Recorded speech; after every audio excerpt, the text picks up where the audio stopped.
से हो आप। तो आज हम अपना जो सेकंड चैप्टर है क्लास 12 का सॉल्यूशन, उसके एक नए टॉपिक पे बात करते हैं जो कि है एजियोट्रॉपिक मिक्सचर, जिनको हम कहते हैं स्थिर क्वथनांकी मिश्रण या स्थिर क्वाथी मिश्रण। तो एजियोट्रॉपिक मिक्सचर क्या होते हैं, देखिए इसके नाम से ही आपको पता चल रहा है स्थिर क्वथनांकी मिश्रण, यानी एक ऐसा मिश्रण जिनका क्वथनांक स्थिर होता है। यानी एक ऐसे मिश्रण है की कल्पना करते हैं, एक ऐसा मिश्रण होता है जो अपने घटकों के तापमान पर न उबलकर एक निश्चित ताप पर दोनों घटक उबलना प्रारंभ हो जाते हैं। अब हम एजियोट्रॉपिक मिक्सचर को समझते हैं कि एजियोट्रॉपिक मिक्सचर क्या होता है।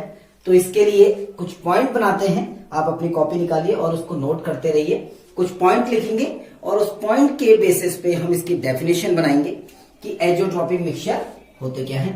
तो हमारा फर्स्ट पॉइंट है कि जो एजियोट्रॉपिक मिक्सचर हैं ये बाइनरी सॉल्यूशन होते हैं। एजियोट्रॉपिक मिक्सचर जो होते हैं बाइनरी सॉल्यूशन होते हैं। बाइनरी सॉल्यूशन यानी इसमें केवल आपके दो घटक होंगे। बाइनरी सॉल्यूशन जिसे हम द्विअंगी विलयन भी कहते हैं, द्विअंगी विलयन जिसके दो घटक होंगे, एक बाइनरी सॉल्यूशन होते हैं। यानी एजियोट्रॉपिक मिक्सचर में केवल दो ही कंपोनेंट होंगे, ठीक। यानी एक आपका सॉल्यूट होगा और एक आपका सॉल्वेंट होगा, ठीक हो गया। तो एक एजियोट्रॉपिक मिक्सचर जो होते हैं वो बाइनरी सॉल्यूशन होते हैं और binary solution of liquid in liquid, यानी इसमें जो दोनों कंपोनेंट होंगे, जो सॉल्यूट होगा वो भी लिक्विड फेज में होगा और जो सॉल्वेंट है वो भी आपका लिक्विड फेज में होगा, ठीक। तो आपका पहला टॉपिक हो गया कि azeotropic mixture are binary solution of liquid and liquid, ठीक। अब सेकंड पॉइंट पे आते हैं। अब ऐसा नहीं है कि हमने बाइनरी सॉल्यूशन प्रिपेयर किया, यानी हमने सॉल्यूट को सॉल्वेंट में डिसॉल्व कर दिया। ऐसा नहीं है कि आपने एक अलग अमाउंट में या सॉल्यूट का अमाउंट कुछ भी ले ले, सॉल्वेंट का अमाउंट कुछ भी ले ले। तो एजियोट्रॉपिक मिक्सचर जब भी प्रिपेयर किए जाते हैं तो यहां पर जो कंपोजिशन है वो सॉल्यूट और सॉल्वेंट का जो कंपोजिशन होगा वो बिल्कुल फिक्स कंपोजिशन होगा। यानी हम दूसरा पॉइंट लिखते हैं कि fix composition of solute and solvent, यानी जो आपके विलायक और विलेय हैं उन दोनों का जो कंपोजिशन होगा, उनका जो संगठन होगा वो बिल्कुल निश्चित होगा। ऐसा नहीं कि हम कितनी भी मात्रा में सॉल्यूट को सॉल्वेंट में डिसॉल्व कर लें, तो जो भी एजियोट्रॉपिक मिक्सचर होंगे उसमें सॉल्यूट और सॉल्वेंट का जो कंपोजिशन होगा वो कंपोजिशन हमेशा फिक्स होगा।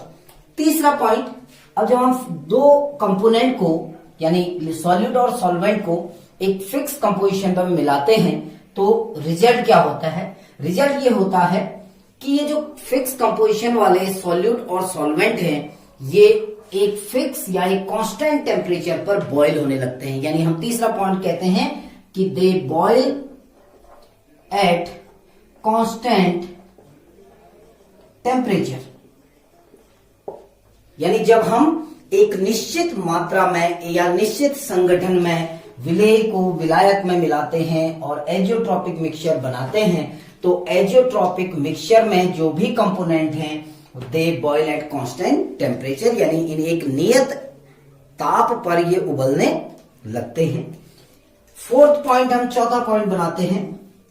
फोर्थ पॉइंट क्या होता है कि फ्रैक्शनल डिस्टिलेशन से हम इन दोनों कंपोनेंट को अलग अलग नहीं कर सकते। हम फ्रैक्शनल डिस्टिलेशन से सॉल्यूट और सॉल्वेंट को अलग अलग नहीं कर सकते हैं। यानी हम कहते हैं फ्रैक्शनल डिस्टिलेशन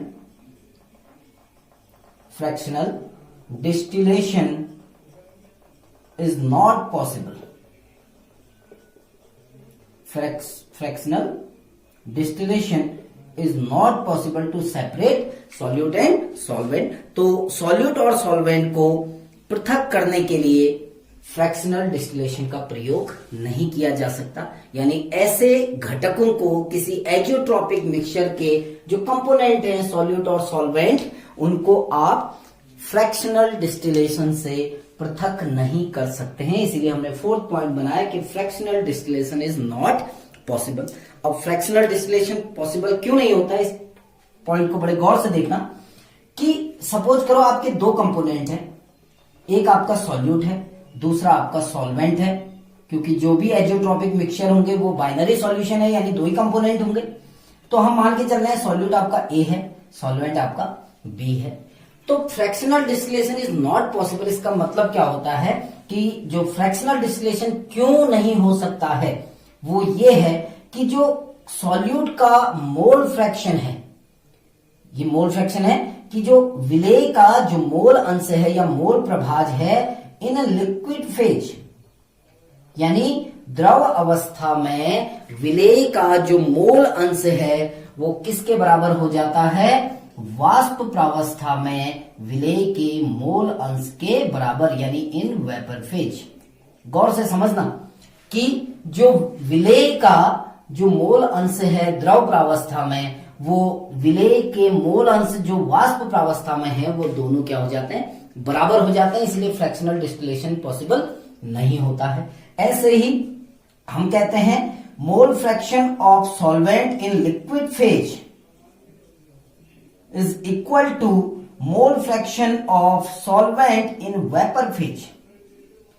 तो विलेय का जो द्रव प्रावस्था में मोल प्रभाज है वो विलेय के वाष्प प्रावस्था में मोल प्रभाज के बराबर हो जाता है, इसलिए इनका फ्रैक्शनल डिस्टिलेशन नहीं किया जाता। ऐसे ही जो विलायक है, जो सॉल्वेंट है, उसका जो मोल फ्रैक्शन है लिक्विड फेज में, वो उस सॉल्वेंट के मोल फ्रैक्शन जो कि वेपर फेज में है, वो दोनों क्या हो जाते हैं, इक्वल हो जाते हैं। और जब दोनों इक्वल हो जाते हैं तो इनको फ्रैक्शनल डिस्टिलेशन से अलग करना पॉसिबल नहीं होता है। तो अब हम इसकी डेफिनेशन बनाते हैं। एजियोट्रॉपिक मिक्सचर क्या हो गई, देखो azeotropic mixture are two mixture, या azeotropic mixture are binary solution.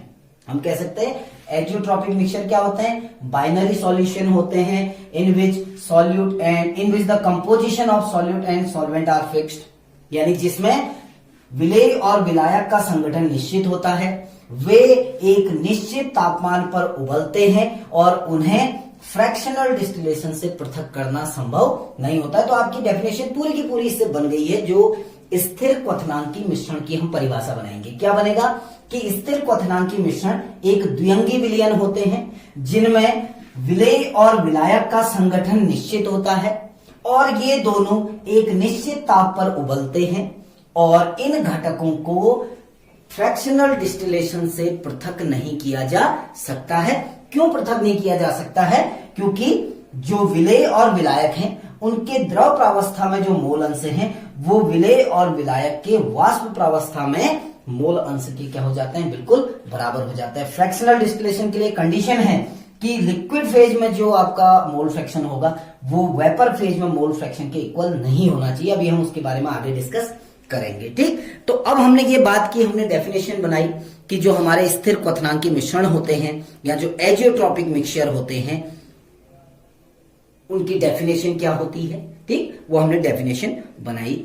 अब हम इस पॉइंट को समझते हैं कि fractional distillation is not possible लिखा है, आखिर ये पॉइंट क्या है, तो हम इसके बारे में बात करते हैं। हमने कहा कि fractional distillation is not possible. अब क्यों कहा हमने, क्योंकि दोनों जो घटक हैं उनके द्रव प्रावस्था में मोलंश और वाष्प प्रावस्था में मोलंश क्या हो गए, बराबर हो गए, ठीक।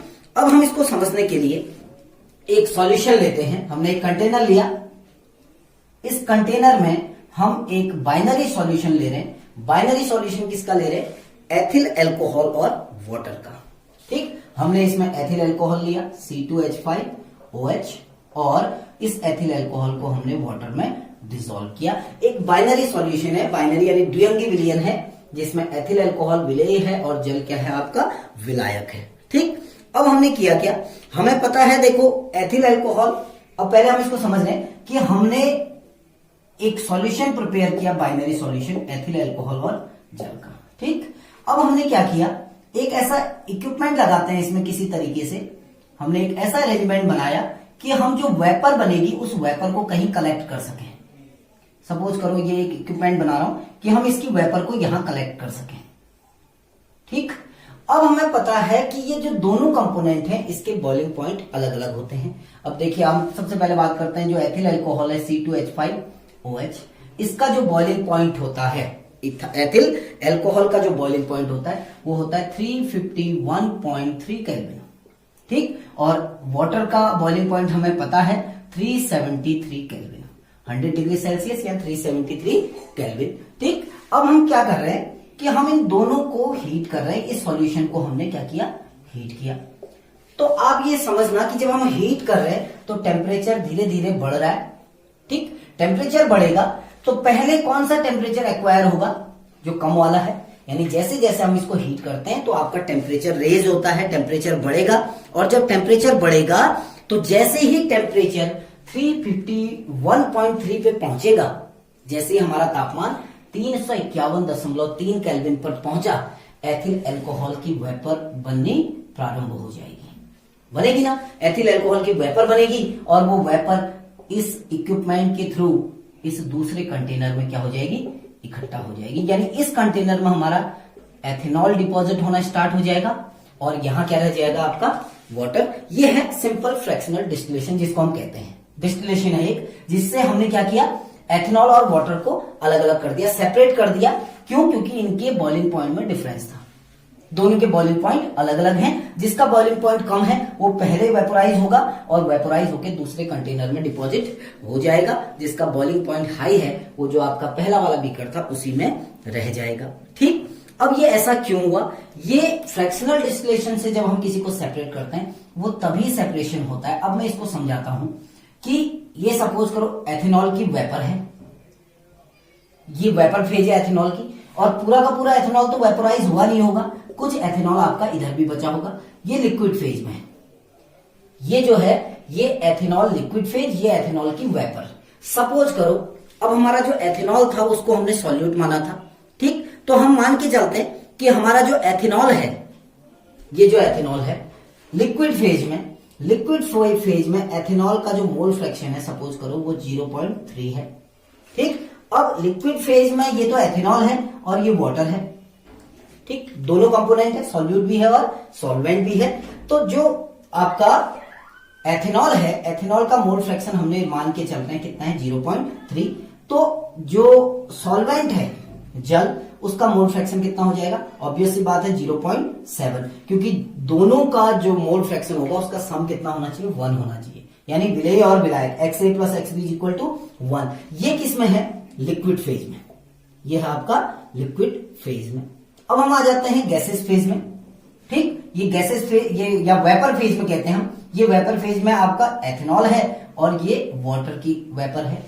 अब हम जब वेपर फेज में जाते हैं, सपोज करो जो XA है, यानी जो किसका मोल फ्रैक्शन है आपका एथेनॉल का, वो 0.2 है, ठीक। और जो वाटर का जो मोल फ्रैक्शन होगा वो ऑब्वियस कितना होगा, 0.8, क्योंकि दोनों का सम कितना होना चाहिए, 1।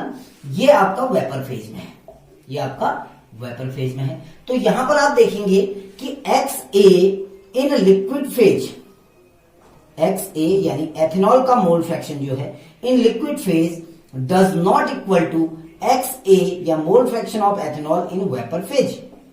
आप देखेंगे कि लिक्विड फेज में एथेनॉल का जो मोल फ्रैक्शन है वो 0.3 है और वेपर फेज में कितना है, 0.2, ठीक। ऐसे ही हम कहते हैं कि XB यानी mole fraction of water in liquid phase does not equal to mole fraction of water in vapour phase, क्योंकि आप देखेंगे वेपर फेज में कितना है आपका 0.8 है और लिक्विड फेज में कितना है 0.7, दोनों अलग अलग हैं। तो यहां पर हम कह सकते हैं कि XB in liquid phase does not equal to XB in vapour phase. तो जहां पर वेपर फेज में मोल फ्रैक्शन और लिक्विड फेज में मोल फ्रैक्शन किसी भी कंपोनेंट के इक्वल नहीं होते हैं, वहां पर हम उसका क्या कर सकते हैं, इजीली उसको हम फ्रैक्शनल डिस्टिलेशन से सेपरेट कर सकते हैं। लेकिन जहां पर आपका दोनों यानी जो मोल फ्रैक्शन लिक्विड फेज और आपका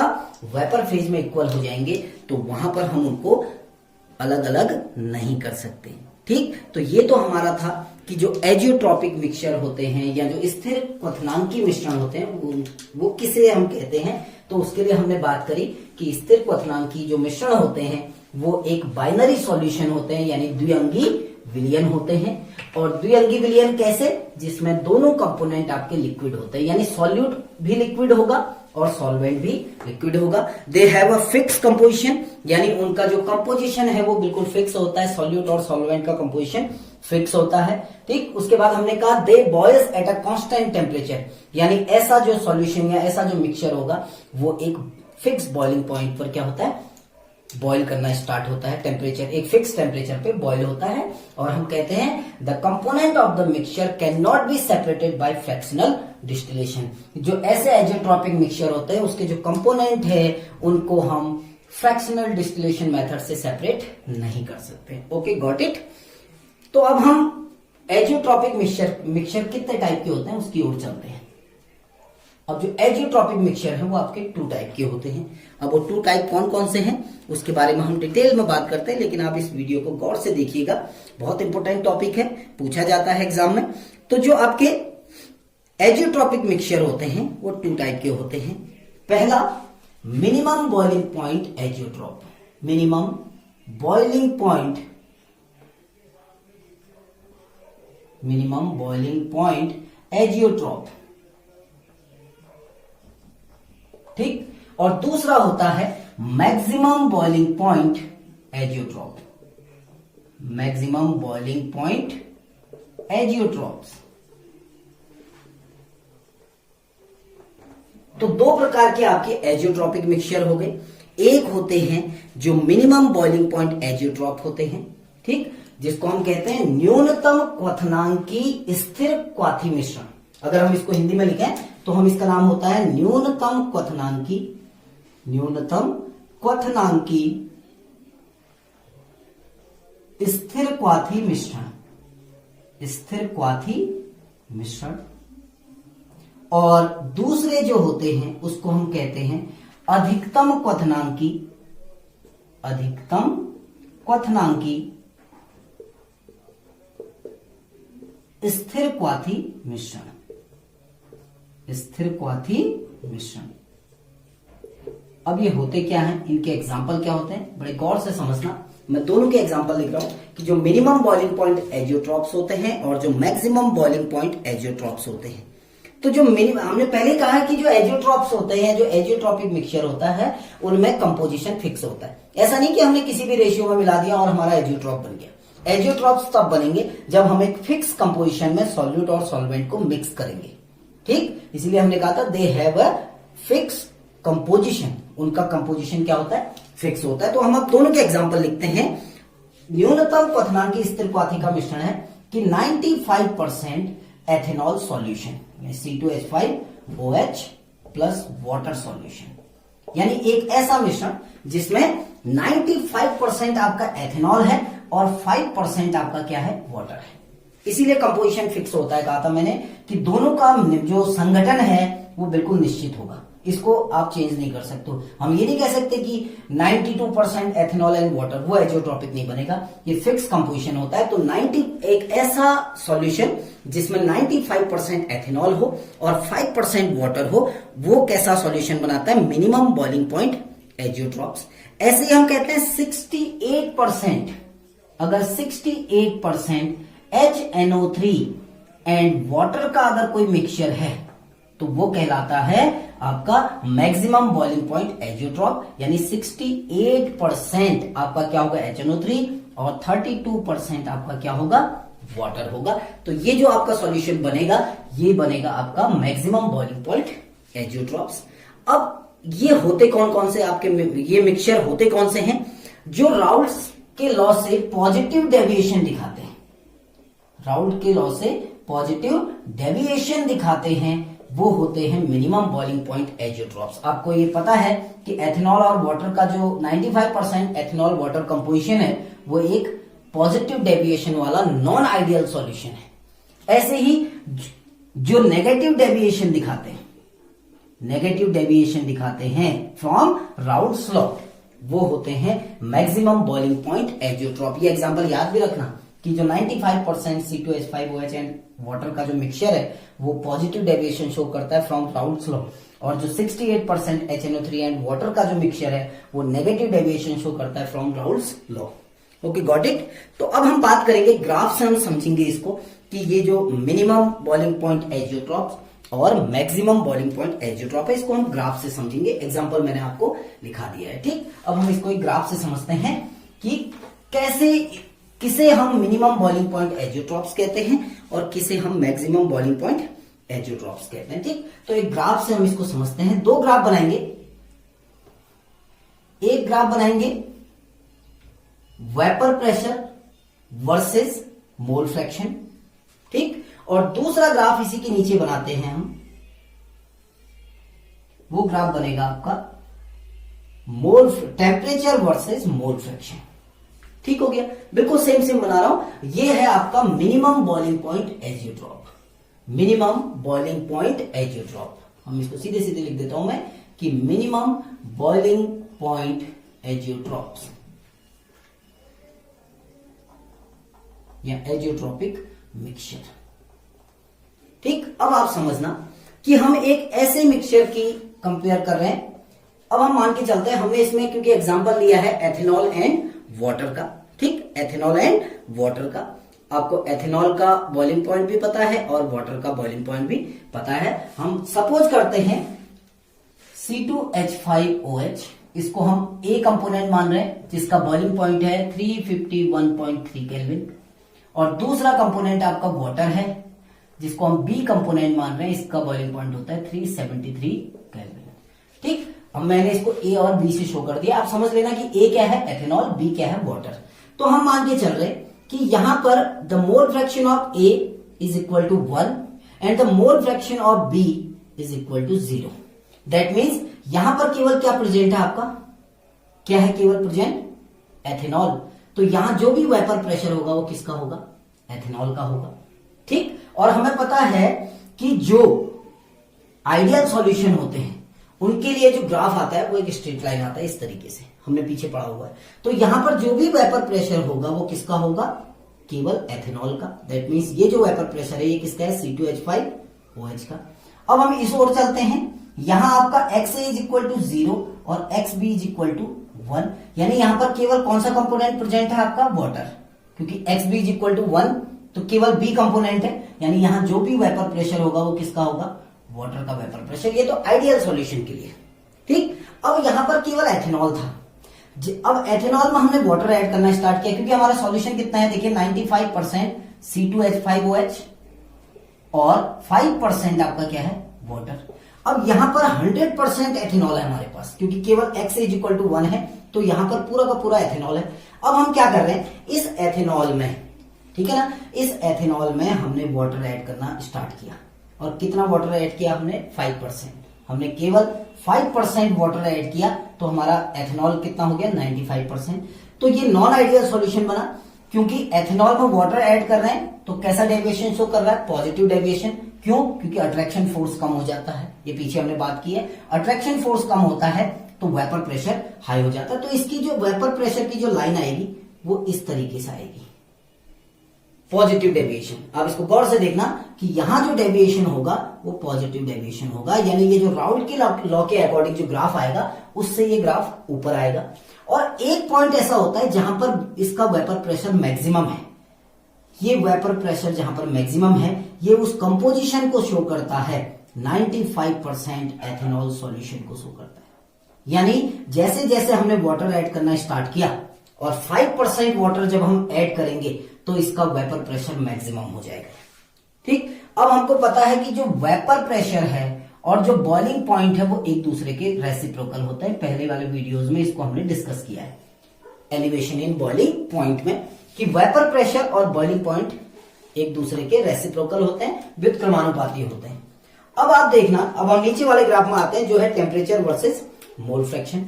अब यहां पर आपका देखिए क्या है, XA is equal to 1, XA is equal to 1, XB is equal to 0, और इधर क्या है आपका, XA is equal to 0, XB is equal to 1, ठीक। यानी यहां पर केवल एथेनॉल है, तो यहां पर जो भी बॉइलिंग पॉइंट होगा, यानी जो बॉइलिंग पॉइंट एथेनॉल का है वो कितना है, 351.3 3 केल्विन, 351.3 केल्विन, और यहां जो बॉइलिंग पॉइंट है वो होगा 373 केल्विन, क्योंकि ये वाटर का है। ठीक, अब आपको देखना क्या है कि ये जो 5%, इस लाइन को मैं नीचे बढ़ा रहा हूं, देखिए ये जो कंपोजिशन है ये 95%, ये जो 95% एथेनॉल सॉल्यूशन है। तो जब 95% एथेनॉल सॉल्यूशन था तो जो वेपर प्रेशर है वो मैक्सिमम है। अब पता है हमको वेपर प्रेशर और बॉइलिंग पॉइंट क्या होते हैं, एक दूसरे के रेसिप्रोकल होते हैं। तो जब वेपर प्रेशर मैक्सिमम है तो बॉइलिंग पॉइंट क्या हो जाएगा, मिनिमम। तो ये जो बॉइलिंग पॉइंट की जो ग्राफ आती है वो कुछ इस तरीके से आती है। ये बॉइलिंग पॉइंट की जो ग्राफ आएगी वो कुछ इस तरीके से आएगी कि पहले डिक्रीज होगा, डिक्रीज हो रहा है, इस पॉइंट पे जाके बॉइलिंग पॉइंट मिनिमम हो जाएगा। क्यों? क्योंकि यहां पर वेपर प्रेशर मैक्सिमम है। तो बॉइलिंग पॉइंट मिनिमम हो जाएगा, उसके बाद फिर आपका बॉइलिंग पॉइंट रेज होना स्टार्ट होगा। तो ये बॉइलिंग पॉइंट मिनिमम हो गया, इसीलिए इनको हम कहते हैं मिनिमम बॉइलिंग पॉइंट एजियोट्रॉप्स। और ये जो बॉइलिंग पॉइंट जिस पर ये बॉइल करेंगे एक साथ, वो इस बॉइलिंग पॉइंट और इस बॉइलिंग पॉइंट से कम होगा, वो होगा 351.1 केल्विन, 351.1 केल्विन। आप समझे इसको? मैं इसको रिपीट करता हूं, इसकी definition. Minimum boiling point azeotropic mixture किसको कहते हैं हम, कि एक ऐसे द्विअंगी मिश्रण जो अपने घटकों के क्वथनांकों से कम ताप पर उबलते हैं। यानी इसका जो पहला घटक है उसका क्वथनांक 351.3 है, जो दूसरा घटक है उसका क्वथनांक 373 केल्विन है। लेकिन जब आपने 95% एथेनॉल सॉल्यूशन बनाया या एजियोट्रॉपिक मिक्सचर बनाया, तो ऐसे एजियोट्रॉपिक मिक्सचर बने जो अपने कंपोनेंट के बॉइलिंग पॉइंट से कम ताप पर उबलते हैं। ठीक, आप बुक में डेफिनेशन देखना कि ऐसे स्थिर क्वथनांकी मिश्रण जो अपने घटकों के ताप से कम ताप पर उबलते हैं, उनको कहते हैं मिनिमम बॉइलिंग पॉइंट एजियोट्रॉप्स। और कौन से मिक्सचर शो करते हैं? जो राउल्ट के लॉ से पॉजिटिव डेविएशन दिखाते हैं, धनात्मक विचलन प्रदर्शित करते हैं। दोबारा बता रहा हूं कि यहां पर x इज इक्वल टू 1 था, तो ये वेपर प्रेशर किसका है? एथेनॉल का। यहाँ x भी इज इक्वल टू 1 था, तो ये वेपर प्रेशर वाटर का है। जैसे जैसे हम इसमें वाटर ऐड करते हैं वेपर प्रेशर बढ़ता रहता है। क्यों? क्योंकि ये जो अट्रैक्शन फोर्स है, यानी जो ए फोर्सेज है और जो बी फोर्सेज है, वो कम हो जाता है किससे? ए बी फोर्सेज से। यानी जब हम मिलाते हैं कंपोनेंट को तो आकर्षण बल में कमी आ जाती है, घटकों के आकर्षण बल में कमी आती है। आकर्षण बल कम होगा तो उसका ये वेपर प्रेशर बढ़ने लगेगा। तो एक पॉइंट आता है जब वेपर प्रेशर मैक्सिमम होता है। जब कैलकुलेट किया गया तो वो कंपोजिशन क्या था? 95% C2H5OH। ठीक, यहां पर आपका वेपर प्रेशर मैक्सिमम है तो बॉइलिंग पॉइंट क्या होगा? मिनिमम होगा। जब देखा गया वो बॉइलिंग पॉइंट कितना है, तो वो इन दोनों के बॉइलिंग पॉइंट से कम आया, यानी 351.1 केल्विन। तो मिनिमम बॉइलिंग पॉइंट एजियोट्रॉप्स किसे कहते हैं? जो ऐसे मिश्रण, दो द्रवों के ऐसे मिश्रण या समान निश्चित संगठन वाले, कंपोजिशन फिक्स है, निश्चित संगठन वाले दो द्रवों का ऐसा मिश्रण जो अपने अपने ताप पर न उबलकर अपने क्वथनांकों से कम ताप पर उबलते हैं, उनको हम कहते हैं minimum boiling point azeotropic mixture. ये कौन से होते हैं? जो राउल्ट के लॉ से पॉजिटिव डेविएशन शो करते हैं। ठीक, अब हम दूसरा जो हमारा एजियोट्रॉपिक मिक्सचर है, जिसको हम कहते हैं maximum boiling point azeotrope, maximum boiling point azeotropic mixture, azeotropic mixture. अब ये होते क्या है, देखिए इनके बारे में फिर से हम वही ग्राफ के बारे में बात करते हैं। हमने इसका एग्जांपल लिया था कि 68% HNO3 सॉल्यूशन, यानी एक ऐसा सॉल्यूशन जिसमें 68% HNO3 हो और 32% आपका क्या हो? वाटर हो। ठीक, अब होता क्या है कि 32% वाटर है और 68% HNO3 है। तो फिर से हम दो ग्राफ वही बनाते हैं, एक वेपर प्रेशर वर्सेस मोल फ्रैक्शन और दूसरा है आपका टेम्परेचर वर्सेस मोल फ्रैक्शन। तो आप इसको गौर से समझना, सेम बिल्कुल। अगर आप दोनों को गौर से देखेंगे तो आपको कोई भी, अगर ग्राफ से समझेंगे तो आपको कोई भी परेशानी नहीं होगी एजियोट्रॉपिक मिक्सचर को समझने में कि एजियोट्रॉपिक मिक्सचर क्या होते हैं। ठीक, तो हम एक पहला जो बना रहे हैं वो ग्राफ है वेपर प्रेशर वर्सेस मोल फ्रैक्शन और दूसरा है टेम्परेचर वर्सेस मोल फ्रैक्शन, दोनों साथ साथ बना रहा हूं। अब आप ये समझिए कि आपके पास दो कंपोनेंट हैं। ए कंपोनेंट आपका HNO3 है, जिसकी परसेंटेज आपकी 68% है, जिसका बॉइलिंग पॉइंट 359 केल्विन होता है। जिसका बॉइलिंग पॉइंट कितना है आपका 359 केल्विन।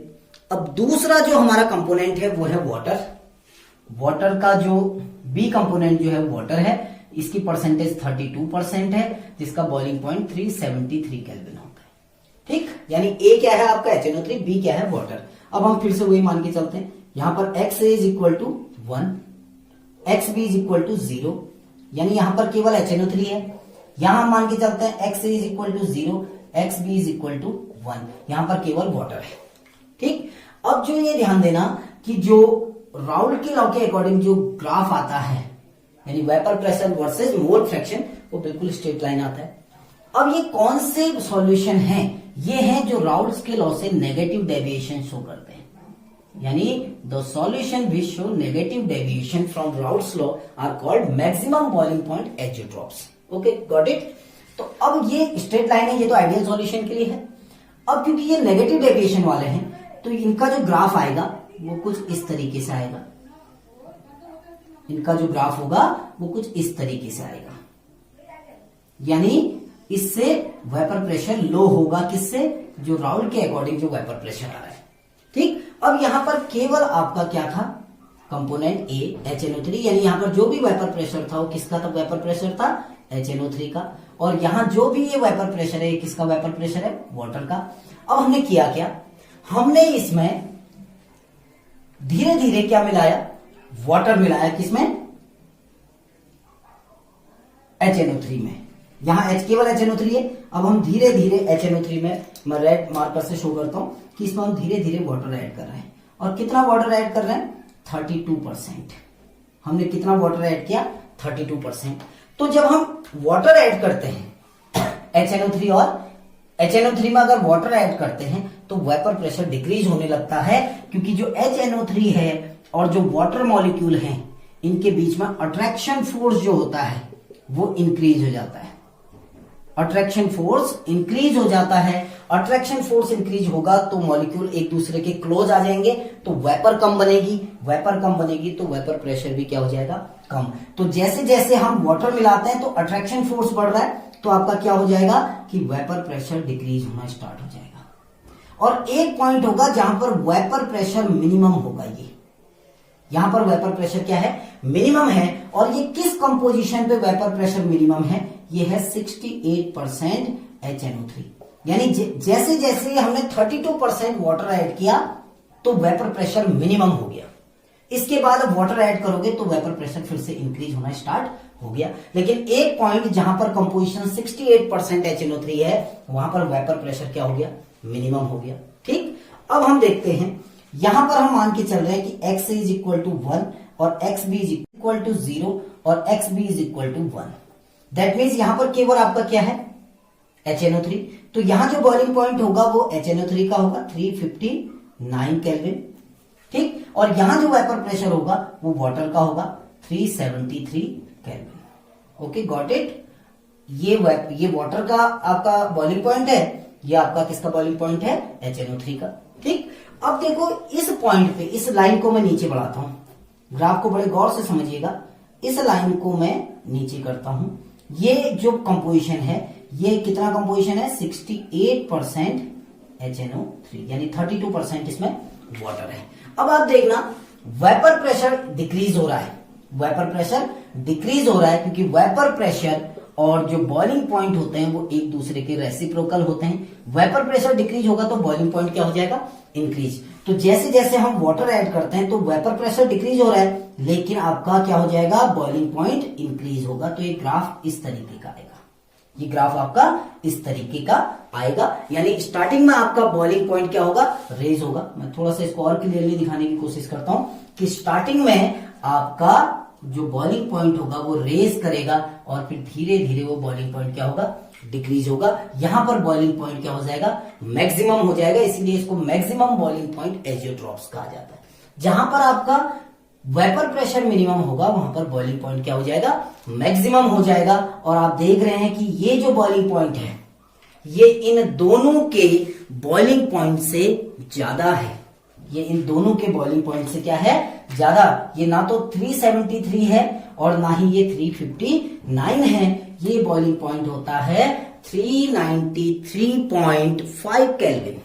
ये जो आपका बॉइलिंग पॉइंट है 393.5 केल्विन। यानी ये जो आपका 68% HNO3 सॉल्यूशन है या मिक्सचर है, ये कितने पर बॉईल होता है, 393.5 केल्विन पे, जो वाटर के बॉइलिंग पॉइंट से भी हाई है और नाइट्रिक एसिड के बॉइलिंग पॉइंट से भी हाई है। इसीलिए इसको कहा जाता है मैक्सिमम बॉइलिंग पॉइंट एजियोट्रॉप्स। कौन से वो सॉल्यूशन शो करते हैं, जो राउल्ट की लॉ से नेगेटिव डेविएशन शो करते हैं। जैसे मैंने एग्जांपल बताया आपको 68% HNO3 सॉल्यूशन। आई होप आपको समझ में आ गया होगा। अगर प्रॉब्लम है तो एक बार फिर से वीडियो को पूरा देखना। आप ग्राफ के थ्रू इसको एक कॉपी पेन लेके बनाने की कोशिश करना, आपको 100% ये पूरा समझ में आ जाएगा। और एक बहुत अच्छा सा टॉपिक है जिसको आप अपने बोर्ड एग्जाम के लिए इजीली प्रिपेयर कर सकते हैं। थैंक्स। और कोई भी अगर क्वेश्चन हो तो आप पूछ सकते हैं। Thank you.